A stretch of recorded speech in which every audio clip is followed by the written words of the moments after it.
Hello student, चलिए देखते हैं। ये क्वेश्चन है।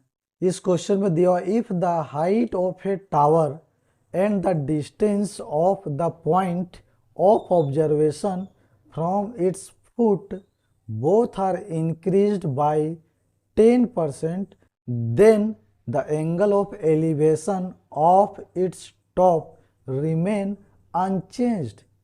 ट्रू और फॉल्स, ये क्वेश्चन का आंसर देना है और ये 1 मार्क्स क्वेश्चन है। इस क्वेश्चन को कैसे सॉल्व करेंगे उसके बारे में देखिए। सबसे पहले यहाँ पे एक चीज़ है, एक टावर है, ये टावर है, ये टावर है और इस टावर को एक जो है ऑब्जर्व करता है एक पॉइंट से। इस पॉइंट से ये टावर को ऑब्जर्व कर रहा है। तो यहाँ पे बोला जो ऑब्जर्व कर रहा है उसका जो है एंगल ऑफ एलिवेशन जो भी होगा, सपोज थीटा होगा, तो ये जो एंगल है, ये एंगल अब क्या होगा, जब ये जो टावर का जो हाइट है और ये जो दूरी है ये अगर बढ़ा दें तो कितना बढ़ा दें, यहाँ पे बोला इंक्रीज बाय 10%, तो 10% से ये भी बढ़ा दिया जाए, 10% से ये भी बढ़ा दिया जाए, तो बोला कि ये जो एंगल होगा ये एंगल क्या होगा। तो ये दोनों एंगल के बारे में बोला गया है कि angle of elevation of its top remain unchanged. जो एंगल यहाँ पे वही एंगल यहाँ पे भी होगा। अगर हम लोग 10% इंक्रीज कर दें और 10% यहाँ भी इंक्रीज कर दें तो हमारा जो है यहाँ पे एंगल क्या सेम होगा। तो जनरली क्या है, इसको हम लोग सॉल्व करके प्रूव करके भी देखेंगे कि वाकई में ये जो है एंगल चेंज होता है कि नहीं होता, इसको हम लोग देखते हैं। तो सबसे पहले एक हम लोग डायग्राम बना लेते हैं। इसलिए लोगों को डायग्राम बनाने में बहुत दिक्कत होती है। तो यहाँ पे देखिए दो ही चीज़ है, एक यहाँ पे टावर है और यहाँ पे एक ऑब्जर्वर है। तो यहाँ पे ऑब्जर्वर और टावर, इसका मतलब है एक टावर है, ये टावर है और इस बिंदु से ऑब्जर्वर है।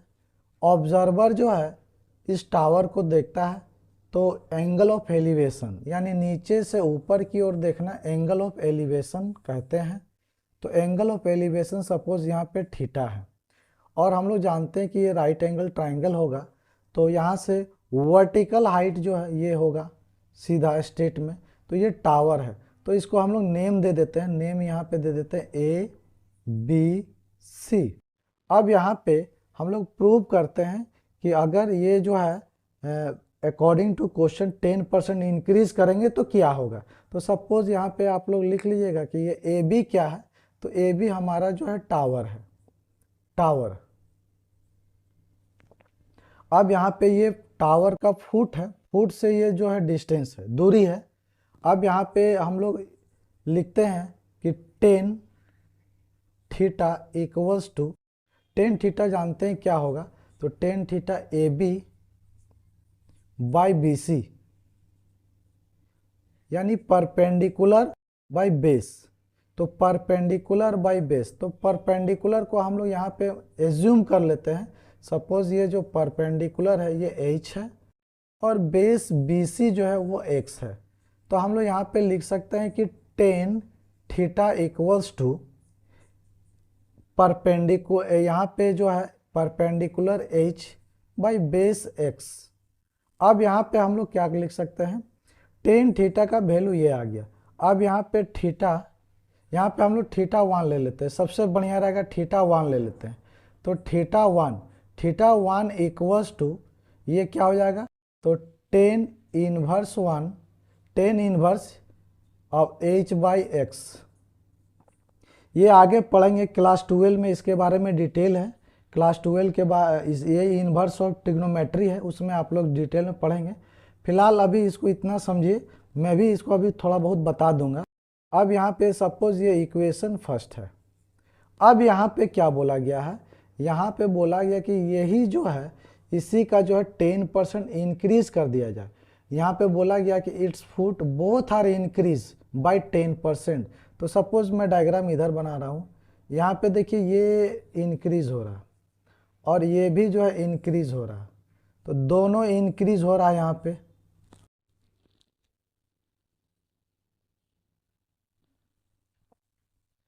अब यहाँ पे नाम चेंज कर दे रहा हूँ, पी क्यू आर, यहाँ पे है θ2।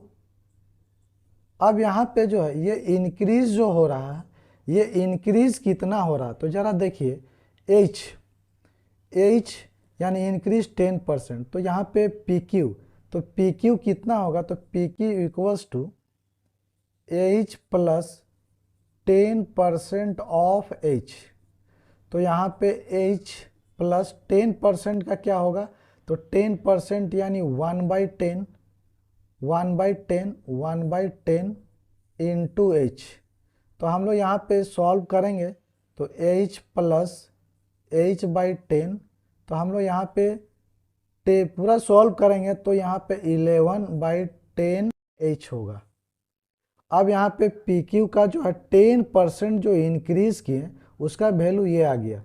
उसी तरह से यहाँ पे आप लोग देखिए पी क्यू का ये वैल्यू आया, तो यहाँ पे पी क्यू आर क्यू का वैल्यू कितना होगा, तो आर क्यू का वैल्यू भी सेम होगा, यानी यहाँ पे x प्लस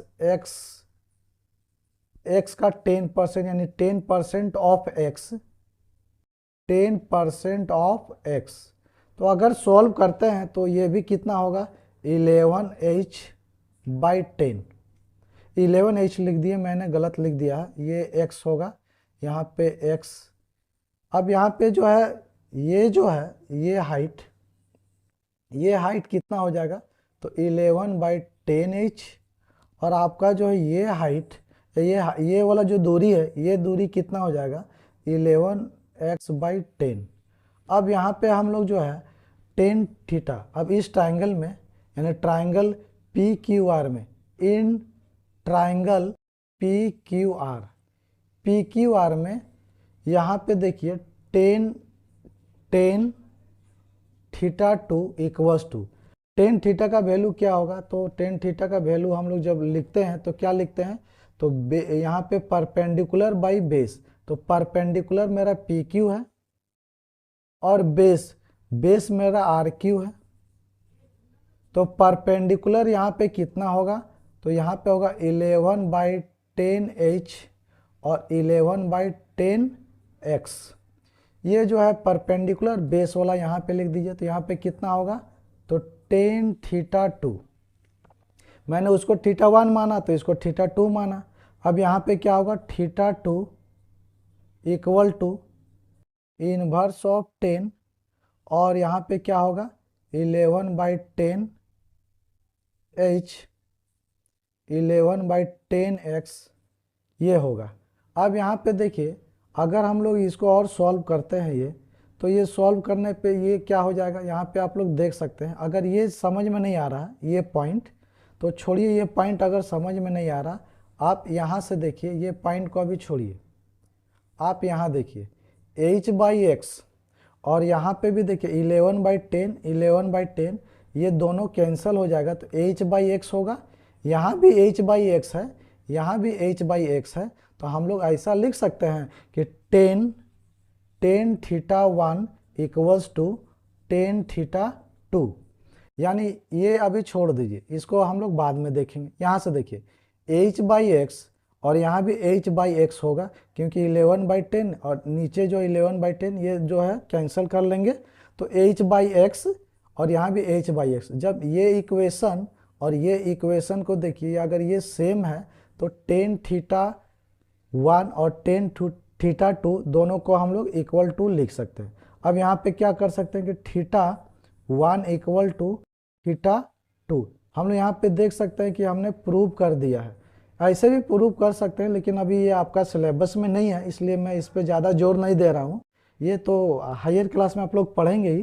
फिलहाल आप लोग अगर समझ गए तो ठीक है, नहीं तो आगे इसी से समझ लीजिए कि θ1/θ2 एक नंबर का क्वेश्चन है।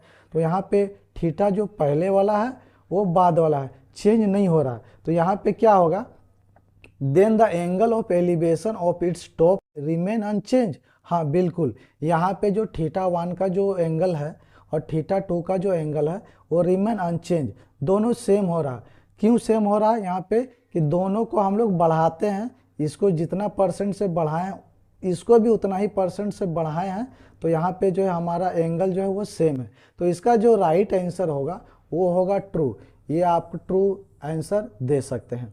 और इसको जो है 1 नंबर में है, तो मैंने आपको ये सारा डिटेल भी बता दिया कि क्यों